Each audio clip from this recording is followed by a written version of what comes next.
I just wanted to feel okay. And the very first time that I took any substance, I felt like I was going to be okay.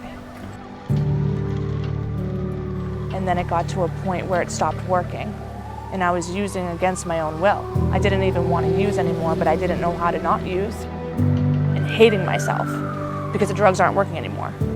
I don't want to keep doing this. I want to get better. How do I get better? I don't know how to get better. It is a very serious problem. It really doesn't discriminate.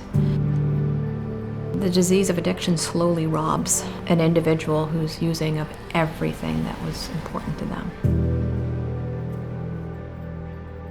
They don't choose to be there, even though it does seem like a choice. It's not.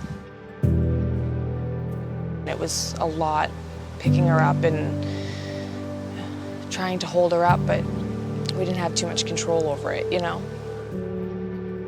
The stigma involved in heroin use, opiate use is huge.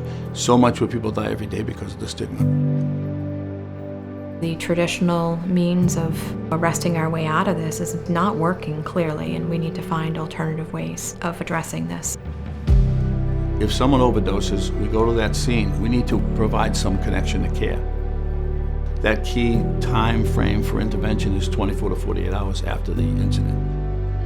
To combat the stigma, we go in plain clothes, unmarked vehicles. We bring with us a clinician from one of our partners, BID, and we make that introduction. They're in active use. They've overdosed, they're at risk for using and overdosing again. And if we can interrupt that pattern with them, it can be life-saving.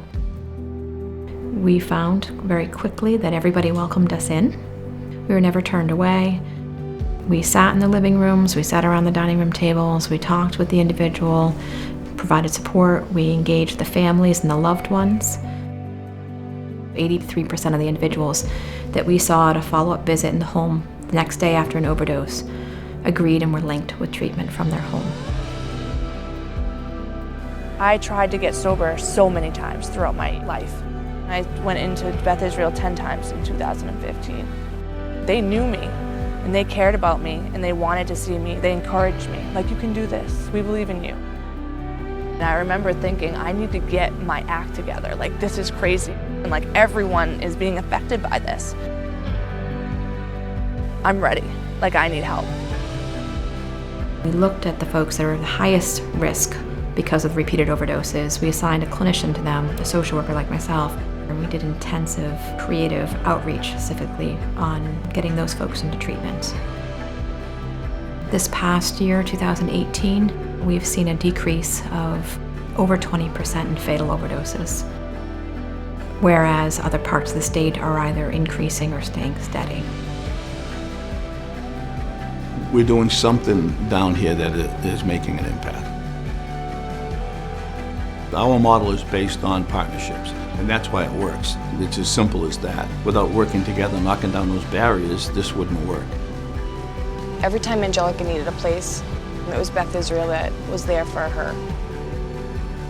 Beth Israel has been the lead hospital from day one in responding to the community, and it's made a significant difference. It's a cohesive response to a very significant need.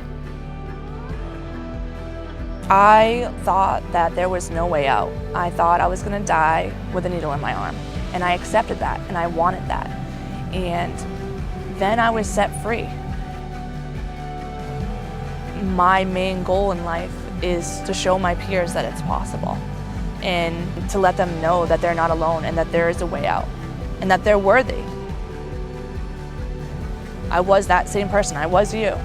I was that heroin addict junkie on the side of the road. Like, that's who I used to be. And now, I'm a mom, a daughter,